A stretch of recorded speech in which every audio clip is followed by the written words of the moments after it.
छत्तीसगढ़ी के डिबेट शो पंचायती में स्वागत है आप मन के। नवा सरकार के नवा बजट आगे है। बजट में किसान ला लेके कई ठन योजना के प्रावधान करे गए। नरवा गरवा घुरवा बारी ला कार्य योजना में लाके ओला विकास ले जोड़े जाही। सीधा तरीका ले देखे जाए तो किसान ला समृद्ध बना के राज्य ला समृद्ध बनाए के बात बजट में दिखत है।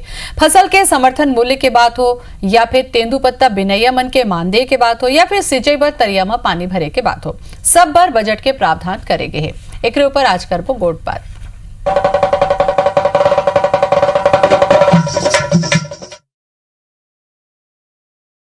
किसानों के अन्य बैंक के कृषि माफ करने की भी आज प्रावधान किया गया है। ऐसे कई सारी योजना है जो शासन ने इसमें शामिल किया है और इसमें सभी वर्गों के लिए ये फायदेमंद है। बजट आज जो अभी जो बजट पास हुआ है बहुत ही अच्छा हुआ है, क्योंकि इसमें नए कॉलेज खोले जा रहे हैं, छात्रवृत्ति बढ़ाई गई है। हाँ, अच्छा बजट है सरकार का।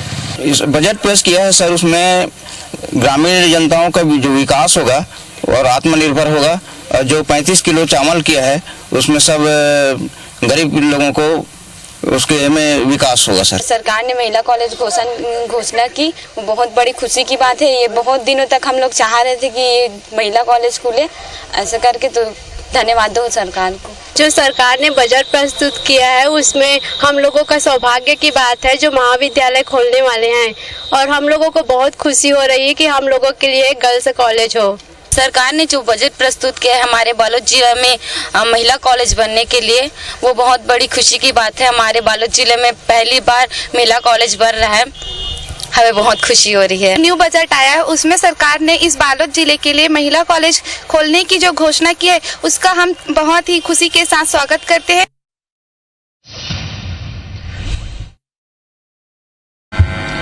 छत्तीसगढ़ के चार चिन्हारी नरवा गरवा घुरवा बाड़ी केला बचाना है संगवारी के नारे को मूर्त रूप देने के लिए निम्नानुसार कार्य किया जाएगा। प्रत्येक गांव में जल स्रोतों नालों के उद्गम स्थल से शुरुआत करते हुए जल संचयन एवं संवर्धन हेतु आवश्यकता अनुसार कच्ची पक्की संरचनाओं का निर्माण वैज्ञानिक पद्धति से किया जाएगा। गरवा हर गांव में 3 एकड़ भूमि का चयन कर पशुओं के लिए गौठान बनाया जाएगा। गौठान में पशुओं के बैठने के लिए प्लेटफॉर्म एवं शेड निर्माण, पीने के पानी के लिए व्यवस्था, दुग्ध संग्रहण केंद्र बनाए जाएंगे। घुरवा गौठान में सामुदायिक आधार पर बायोगैस प्लांट, कंपोस्ट इकाइयां एवं चारा विकास केंद्र बनाए जाएंगे। बाड़ी हर घर में उद्यान की फसलों तथा सब्जियों के उत्पादन के लिए बाड़ी को प्रोत्साहित किया जाएगा। नदी नालों के किनारे भी फलदार वृक्ष का रोपण किया जाएगा। गोबर गैस प्लांट एवं कंपोस्ट इकाइयों के निर्माण, संधारण एवं संचालन हेतु प्रशिक्षण मॉड्यूल तैयार किया जाकर प्रत्येक गांव से 10 युवाओं को प्रशिक्षित किया जाएगा। प्रशिक्षण उपरांत लगभग 2 लाख युवाओं को इस क्षेत्र में रोजगार प्राप्त हो सकेगा। भूमिहीन मजदूरों एवं लघु सीमांत कृषकों को रोजगार देने के साथ साथ नरवा गरवा घुरवा बाड़ी के संरक्षण के लिए विभिन्न विभागों की योजनाओं का मनरेगा से अभिसरण करके ग्रामीण अर्थव्यवस्था को समृद्ध किया जाएगा। तब बजट किसानी वाला एला हमन कहा था और एकरे ऊपर चर्चा हमन करबो कि कैसे ढंग के बजट है छत्तीसगढ़ के किसान और गांव पर होही। चर्चा करे बर हमारे संग में हवे संजय शर्मा है, हमारे इनपुट एडिटर IBC 24 के। संजय जी जोहार आपके। संजय जी, ये पूरा बजट ला पूरा ओवरऑल बजट ऊपर पहले चर्चा कर लेथन कि ये पूरा बजट ला कहूँ देखे जाए तो जैसे दिन भर हमन चर्चा करथन गोट बात करथन तो सभी जन के यही कहना है कि खेती किसानी ला फोकस कर देगे है और किसानी वाला ये बजट है। का यही समझे जाए कि खेती किसानी वाला बजट है? देखो ज्योति, आपला याद होई कि जब कांग्रेस जब चुनाव में पहली गेरी से तो घोषणा पत्र अपन काय बनाईस, 2500 रुपया धान के देबो, किसान के कर्जा माफी करबो और भी बहुत सारा ले किसान फोकस पूरा रही से। किसान और गांव ये दारी एक नवा दांव खेले है मन। अभी तक ये होत रही से कि किसान के वोट तो लेवत रही ने सबो पार्टी की वही बात रही से, किसान के वोट सबो पार्टी लेवे, गाँव वाला को वोट सबो पार्टी लेवे, लेकिन देवे कौन ला?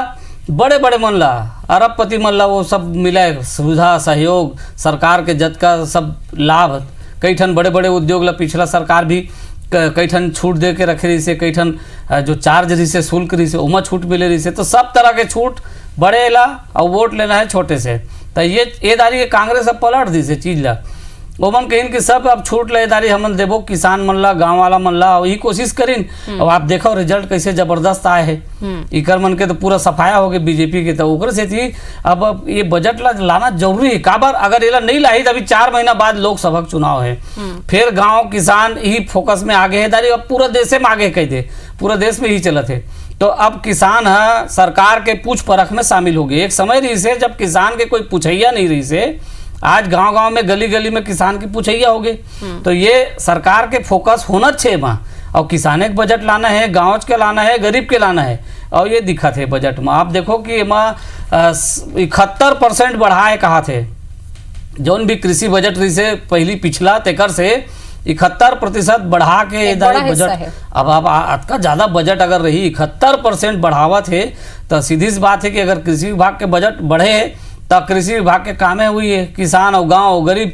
तो ये जबरदस्त बजट मन लाए है दारी गांव के हिसाब से, गांव और गरीब ला देखबो, किसान ला देखबो, तो हमन कही सकथन कि एक जोरदार बजट लाए है, किसान मन ला ज्यादा से ज्यादा एक से लाभ मिली। और ये जो 4 नारा दे रही से, जो पहली के नारा है मन के नरवा गरवा घुरवा उबारी, तो ओकरो पर प्रावधान करे, मनरेगा में जोड़बो कहा थे। तो एक तो विभाग मन के अपन बजट आई, जो भी बजट आई वो मन रही, वो बजट तो रही करी विभाग के, लेकिन मनरेगा में जोड़ी थे। नरवा कर दी तब वो सिंचाई हो गए, मतलब तो दूसरा तरफ के बजट चल दी।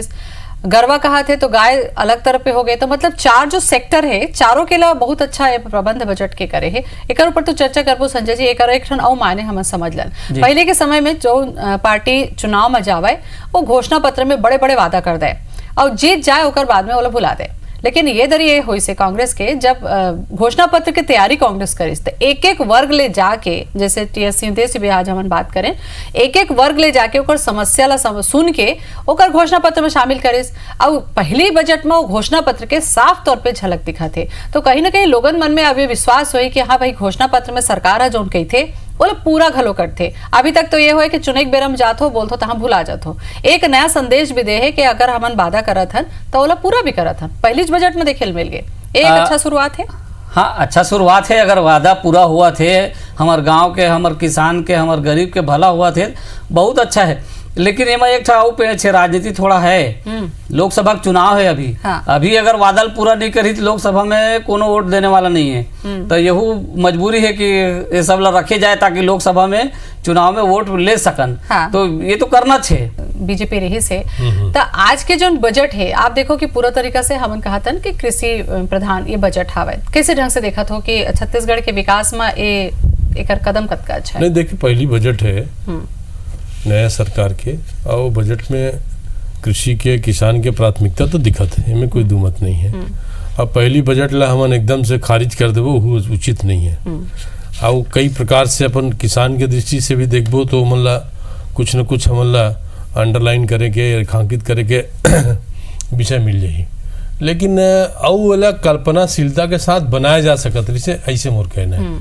और जैसे गतिशील बजट होते, कुल मिला के समावेशी विकास के दौर है ये जो दशक है, ये समावेशी विकास के दौर में यदि बजट ला यदि गतिशील बनाबो तो आने वाला समय में ये जो मनी के सर्कुलेशन है आम आदमी या खासकर ग्रामीण क्षेत्र में भी बढ़ सकत है। तो ये दृष्टि से थोड़ा सा वो में अभाव दिखत है। बाकी राजनीतिक अनिवार्यता जो पॉलिटिकल कंपल्सन जो बोलथन ना, वो तो इनमें शामिल है कि भाई ओकर लिए कमिटमेंट है। लेकिन जो 400 करोड़ या 500 करोड़ जो भी है केसीसी लोन, यानी जो राष्ट्रीयकृत बैंक में जेकर किसान है, जैसे हमारे द्वारका भाई बैठे हैं, मैं बैठे हूँ, संजय भाई बैठे हैं, तो एकरो मन के कोनो न कोनो खाता में ऐसे सहकारी बैंक या ग्रामीण बैंक के अलावा भी जो नेशनलाइज बैंक है, वाणिज्यिक बैंक है, शेड्यूल बैंक है, ओकरो लोन हो ही क्रॉप लोन, ओला भी शामिल करना रही से बड़ा उम्मीद रही से। और ये एक प्रकार से वो किसान है भाई। अब मोरे परिवार के 4 जन हैं, तो 2 जन हमन कोऑपरेटिव सेक्टर में लोन लेवा थन, तो 2 जन हमन केसीसी के लोन लेवा थन, तो दोनों छूट गए और 2 जन मिल गए। तो ये 2 बात जो है एक दोहरापन में दिक्कत है, एकर से थोड़ा सा किसान मन ला जरूर ये अच्छा मैसेज नहीं जाए। बाकी तो आप देखे हो कि भाई ओकर प्राथमिकता स्पष्ट है, खेती किसान। और गतिशील बजट बनाए के इस दिशा में हम उम्मीद करथन कि आने वाला समय में और ये बजट ला और ज़्यादा परिमार्जित करके गतिशीलता के साथ और कल्पनाशीलता के साथ बजट ललाई तो ओकर और ज्यादा असर अच्छा हुई और प्रदेश के अर्थव्यवस्था में, अर्थतंत्र में जोन भी हमन उम्मीद रखे हन वो अर्थतंत्र ला डिरेलमेंट या मतलब पटरी में लाए के कोशिश में और आगे कामयाब हुई, इसे मुझे लगता है। द्वारका जी, ये बात के जवाब आप देते हो जो ऋण वाला बात है। देखो, ये बजट है तो किसान मन बर हरे और बड़ा सुघर ढंग से बजट ला रखे है हमारे मुख्यमंत्री जी है, हमारे वित्त मंत्री जी भूपेश बघेल जी है। अभी जैसे हमारे आदरणीय पूर्व मंत्री जी है बतावत रही से कि भाई ये बजट में और कुछ होना चाहिए। देखो, ये बात के मैं जोर डालूं कि जो अल्पकालीन ऋण है जो कोऑपरेटिव सेक्टर और ग्रामीण सेक्टर में होकर तो पूरा माफ हो गए हैं और ऊपर से जतका भी नेशनलाइज्ड बैंक है, जतका भी अपन राष्ट्रीयकृत बैंक है, ओकरो लिए प्रावधान लाए है और वो ओकरो मन के केसीसी है पूरा माफ हुआ थे। और ओकर से बड़े बात ये है जिन हमन साहूकार से हमन कर्जा लेवत रहे और साहूकार के कर्जा के माध्यम से हमारे ऋण पुस्तिका उमन हमला गिरवी धर ले रहा है, बोला छोड़ाए बर हमला पैसा नहीं रही से, तो आज ओकरो पर बड़ा अच्छा ढंग से हमारे मुख्यमंत्री जी एक तो बात रखे, जबरदस्त बात रखे, वो तो सब लभावत है। आज वो में अगर कोई वो 0% जैसे पहले भी रही से 0% में ब्याज में ऋण देवत रही से, तो वह मल्ला वो ऋण पुस्तिका ला छोड़वा ही और वो छोड़वा करके ओकरो मन के कर्जा ला माफी करके वो बजट के प्रावधान में रखे आवे। ये छत्तीसगढ़ के सरकार के हमारे छत्तीसगढ़िया सरकार के हमारे किसान भाई मन के बहुत बड़े उपलब्धि है। अब 10,000 करोड़ रुपया ये तीर नहीं है भाई, 10,000 करोड़ रुपया में ग्रामीण बैंक लोग शामिल है, सरकारी जैसे जतका भी हमारा राष्ट्रीयकृत बैंक वह शामिल है और जन हमन अपन कर्जा में जौन दबे हवन तेकरो लिए प्रावधान रख के वह शामिल है। ये है बहुत अच्छा ढंग से बजट लाए है किसान मन के खातिर। अब रहे सवाल पैसा के आवक जावक हमारे बाजार में कैसे ढंग के बनी बात है, वो बात ला हमारे आदरणीय पूर्व मंत्री जी कहा था। तो जैसे किसान ला आज अत्यंत बड़े लाभ मिले है, 2500 रुपये में धान ला खरीदे है और हमार पैसा ला पूरा धान ला खरीद के पैसा ला हमारे खाता में डाल दे और कर्जा माफी कर दे, तो वो पैसा किसान तिर आ चुके हैं। अब वो पैसा जब किसान तिर आते तो बाजार में निकल जी, वो पैसा किसान मन जाना था कि ओकर जेब गरम हो तो वो लुगरा लेबर घलोक जाही, साड़ी लेबर घलोक जाही, सब चीज लेबर पूरा मार्केट में निकल जाही। बड़ी बात है कि वो नगद किसानी और नगद पूरा नगद नहीं, तो वो पैसा तो मार्केट में आ गया ना, तो ओकर से का होई कि वो पैसा अब सर्कुलेट हो गए, पूरा घूम गए पैसा बाजार में। तो जबका हमारे छोटे छोटे व्यापारी है, छोटे छोटे हमारे कपड़ा मार्केट वाला है, गहना मार्केट वाला है, के बहुत वो साधे के कोशिश तो एको कन टैक्स नहीं बढ़ाए, टैक्स बढ़ाते तो चल हमारे व्यापारी मन नाराज होते हैं। अभी चुनाव है, मुश्किल है टैक्स लोकसभा कहाँ बढ़ाएगा। कहना चाहत हो हमें देख मोर कहना ये है कि गतिशीलता का मतलब ये है कि जौन युवा मन की बात है, आखिर रोजगार तो होना चाहिए और ओकर बर अपन यदि केवल कौशल उन्नयन के बात जो करत अभी हन करत हन ओकर से ही बात नहीं बने, वो विषय अभी थोड़ा सा हमें शामिल करना रही से। और द्वारका जिले में और स्पष्ट वो कर ही आने वाला समय में हम दोनों जन बैठ जबो कि ये जो केसीसी लोन के लिए प्रावधान है ऐसे वो कहा थे, लेकिन बजट भाषण में ओकर जिक्र खबर नहीं आया है। नहीं जिक्र हवे ना बैंक के घला, अच्छा राष्ट्रीय बैंक के जिक्र है 10,000 करोड़ रखे गए, 10,000 करोड़ तो वो फिर हमन ला उम्मीद करबो कि वो क्रॉप लोन में हो जाए और हमन ला कोई बहुत ज्यादा ओकर आधार पे हमन ला कहने की बात नहीं है, लेकिन एमटी लोन और एसटी लोन के अलावा भी जो हमारे एलटी लोन है वो एलटी लोन के बारे में का प्रावधान रखेगा। लॉन्ग टर्म लोन में हाँ बहुत किसान मन के लॉन्ग टर्म लोन भी है, ऐसे नहीं है कि नहीं है, केवल एसटी लोन ही है जिसे मध्य प्रदेश में करे। राजस्थान में क्या करे है कि जो एमटी लोन है और एलटी लोन है वो कोऑपरेटिव सेक्टर के है या केसीसी के है, ओला भी ओमन है विचार में रखे है, तो ये जरा वो स्पष्ट हो जाए तो बहुत अच्छा हो जाए। और में कोई हमला जो बहुत ज्यादा ऋण के अलावा भी आप देखो डिफर करेगी जरूरत नहीं, ऋण के अलावा भी आप देखो इमा बहुत सारा व्यवस्था करेगी है। आप देखो तो जो तेंदु पत्ता के संग्रह ने दाम ला बढ़ा है, आदिवासी मन के जमीन ला लौटाए के बात पत्ता के संग्रहण के साथ साथ यदि समर्थन मूल्य और बोनस दी तो बहुत अच्छा बात है। तो शामिल कर 15 प्रकार के जो वनोपज है तेकरो समर्थन मूल्य के बात करे, वो खरीदी भी करी और दलहन तिलहन के लिए भी अलग से पूरा बजट ला करके वो खरीदी करके पूरा योजनाबद्ध काम अनुपज नॉन टिम्बर प्रोड्यूस में यदि कुछ छूटे है तो यदि प्रावधान करत है तो अच्छा बात है। अपनो वो मामला में हमन एक चीज में वो आपला बधाई देवो भैया, हमन तो वो बात जो है आप कृषि मंत्री रहे हो बहुत साल तक, वो हिसाब से कतका नंबर दे हो भूपेश बघेल के बजट ला? अरे भैया अभी तो 3/4 बहुमत मिले है और बहुमत के आधार पे जतका भी राजनीतिक अनिवार्यता है।